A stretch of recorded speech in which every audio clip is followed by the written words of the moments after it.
Para disa ditësh Edi Rama u dha urdhër 46 kandidatëve të listave të mbyllura të PS të mos mbledhin vota për kandidatët e tyre preferenciale e klanor që janë në listat e hapura, por të mbledhin vota vetëm për PS-n dhe për kandidatët e zonave përkatëse. Ndërsa sipas informacionit nga Selia Blu, Sali Berisha u ka dhënë urdhër 7 deputetëve të listës së mbyllur të PD në Tiranë të bëjnë fushat brenda dhe jashtë antarësisë që të mbledhin vota për kandidatin e listës së hapur, Ilir Meta. Deputetët e listës së mbyllur, Flamur Noka, Edi Paloka, Albana Vokshi, Belind Kolliçi, Jozefina Topalli, Besar Xhaferi e Kleviz Balliu kanë nisur të zbatojnë urdhrin e Sali Berishës, duke porositur antarët dhe militantët e besueshëm se është porosie e doktorit që votat e tyre të familjarëve e të njohurve ja japin Ilir Metës. Këta po bëjnë fushat vesh më vesh për Ilir Metën, por kandidatët e listës së hapur e kanë konsideruar skandal faktin që antarët e kryesisë së PD bëjnë fushat skutash që votat e demokratëve të jepen për kryetarin e Partisë së Lirisë,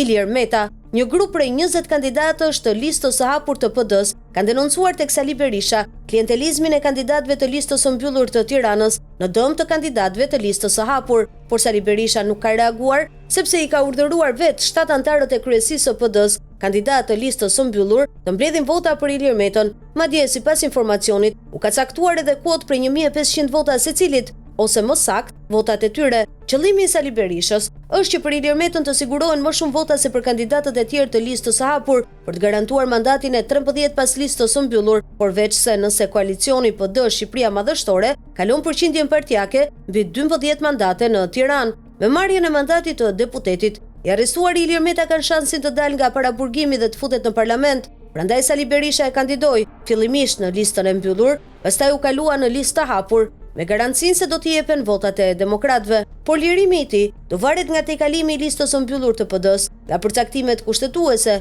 nga vendimi i PS-s në parlament dhe nga qëndrimi i spake i gjykatës së posaçme, sepse Ilir Meta është arrestuar për disa vepra të rënda penale dhe po hetohet si porositës vrasjesh. Në fushatën për votat e Ilir Metës është përfshirë edhe Fatmir Mediu me kriminalët e tij, ndërsa kandidatët e listës së mbyllur, Tedi Blushi e Risa Xhixho, kanë deklaruar publikisht në media se bashkë me PD-n kanë nisur fushatën të mbledhin sa më shumë vota për Ilir Metën.